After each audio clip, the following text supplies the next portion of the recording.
जादू हिंदी कहानियाँ। ये कहानी है दो बहनें श्रेनु और मानसी की। दोनों बहनें अनाथ होती हैं। दोनों बहनें घर का गुजारा करने के लिए एक बेकरी में काम किया करती हैं और अपने घर के आंगन में बैंगन की खेती भी करती हैं। और इसी तरह श्रेनु सुबह सुबह अपने बैंगन के खेत में पानी डाल रही होती है। जितने यहाँ बैंगन उगेंगे उतनी ही जल्दी मैं बैंगन बेचकर पैसे कमाना शुरू करूंगी, पर इससे पहले मुझे इसकी देखरेख करनी बहुत जरूरी है। बैंगन की खेती को पानी देने के बाद वो अपनी बहन को बुलाती है। चलो मानसी, बेकरी में चलते हैं, वहाँ काम करने भी जाना है। दीदी, घर में राशन भी खत्म हो गया है। खैर छोड़ो, अपने बैंगन के खेत में पानी डाला? मैंने डाल दिया है और आज मालकिन से पैसे लेकर राशन ले आऊंगी। तुम चिंता मत करो, चलो देर हो रही है। वो दोनों बेकरी पर काम करने चली जाती है। अरे आ गए तुम दोनों, चलो मेरे साथ, मुझे कुछ काम है। काव्या उनके मालकिन होती है और अपने केबिन में ले जाकर अपना बनाया हुआ पास्ता टेस्ट करवाती है। बहुत ही स्वादिष्ट बनाया है ये पास्ता तो। आपके हाथों में तो जादू है मालकिन।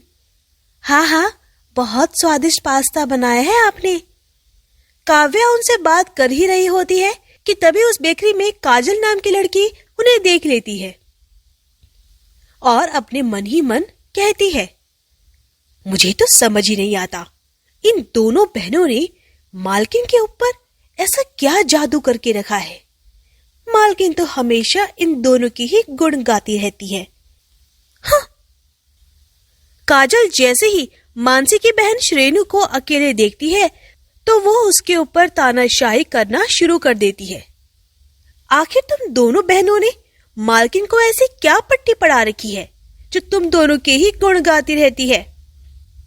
काजल के मुंह से ये सब काव्या सुन लेती है और कहती है, ये क्या कह रही हो तुम? तुम्हें जरा सी भी शर्म नहीं है? ये दोनों अनाथ है तो इसका मतलब ये नहीं कि तुम इनका निरादर करो। अब नहीं मैम, अब वो बस जाओ, जाकर अपना काम करो, नहीं तो तुम्हें मैं नौकरी से निकाल दूंगी। काजल वहां से गुस्सा होकर निकल जाती है और अपने दोस्तों को कहती है, मुझे तो समझ ही नहीं आ रहा, मालकिन इन दोनों को इतना प्यार क्यों करती है। तुम लोग मेरे घर पर आना, मेरे पास एक प्लान है। वहीं बगल से दोनों अनाथ बहनें वहां से अपने घर जा रही होती है और घर आकर श्रेनु मानसी से कहती है, मानसी, तुम बैंगन के खेत में पानी डालो, इतने में मैं घर की सफाई कर देती हूँ और उसके बाद बंसीलाल से उधार में राशन भी ले आऊंगी। ठीक है दीदी। मानसी बैंगन के खेत में पानी डाल रही थी और श्रेनु घर की सफाई करती है। दूसरी तरफ काजल अपने दोस्तों के साथ मिलकर प्लान बनाती है। मैंने सुना है उन अनाथों ने घर के आंगन में बैंगन की खेती की है। अब हम सभी को उसके बैंगन की खेती को बर्बाद करना है। काजल, तुम कुछ कहो और हम मना कर दे? ऐसा नहीं हो सकता। ओ गॉड, इन लोगों को रोता हुआ देख मुझे बहुत अच्छा लगेगा। मैं तो तुम्हारे साथ हूँ। चलो, कब चलना है इनके बैंगन के खेत को बर्बाद करने के लिए? आज की रात हम लोग उनके घर जाएंगे और उनके सोने के बाद उनकी सारी खेती बर्बाद कर देंगे। उसके बाद वो दोनों जब बेकरी में आकर रोएंगी और मालकिन से पैसे मांगेगी तो मुझे बहुत सुकून मिलेगा। फिर तीनों रात होने का इंतजार करते हैं और रात होते ही काजल अपने दोस्तों के साथ श्रेनु के घर पर पहुंच जाती है, जहां उनके बैंगन की खेती देखते हैं। इतनी अच्छी खासी बैंगन की खेती को देखकर काजल अपने मन ही मन कहती है, तो ये है इनकी खेती, आज तो मैं इनकी खेती खराब करके ही रहूंगी। चलो जला देते हैं इनकी बैंगन की खेती को। तीनों श्रेनु और मानसी की बैंगन की खेती को जला देते हैं। बेचारी श्रेनु और मानसी की मेहनत को राख में बर्बाद कर देते हैं और वहां से बहुत खुश होकर चले जाते हैं। और उस रात काजल चैन की नींद सोती है, लेकिन जब वो नींद से सुबह उठती है तो उसे एक ही ख्याल आता है, आज तो बेकरी में बहुत मजा आने वाला है।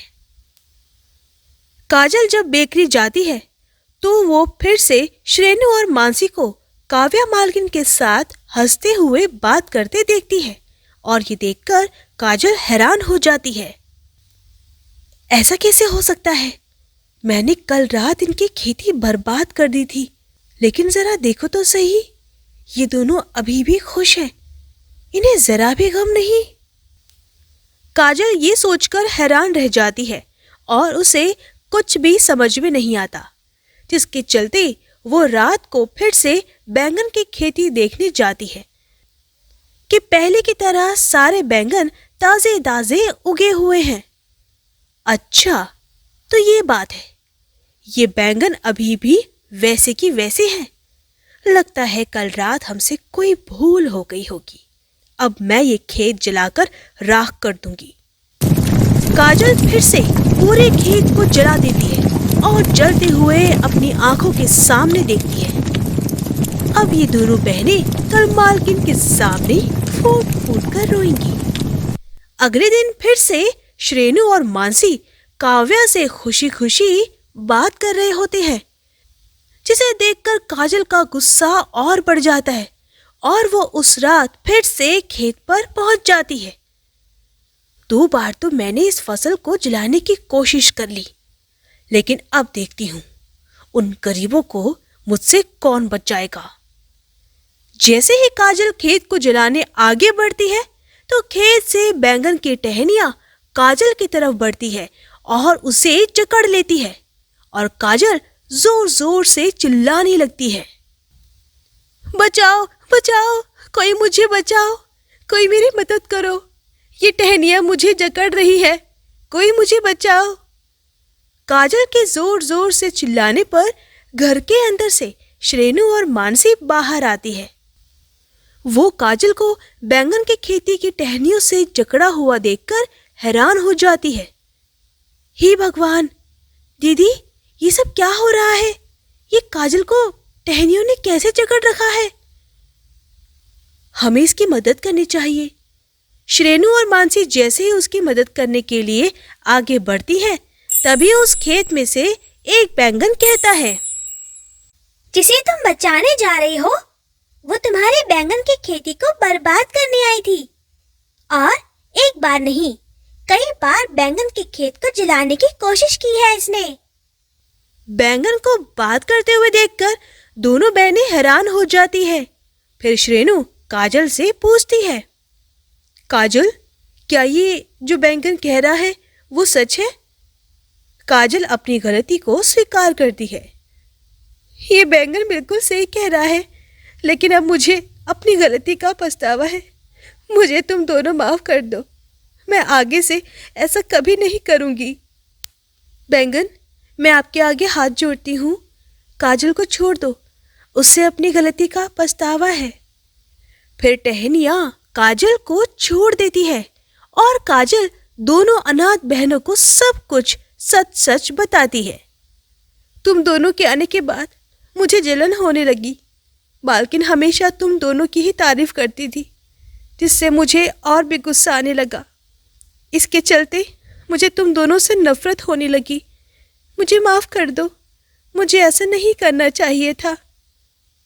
अगर ऐसी बात है तो कोई बात नहीं, आज के बाद हम दोनों बेकरी में काम करने नहीं आएंगे।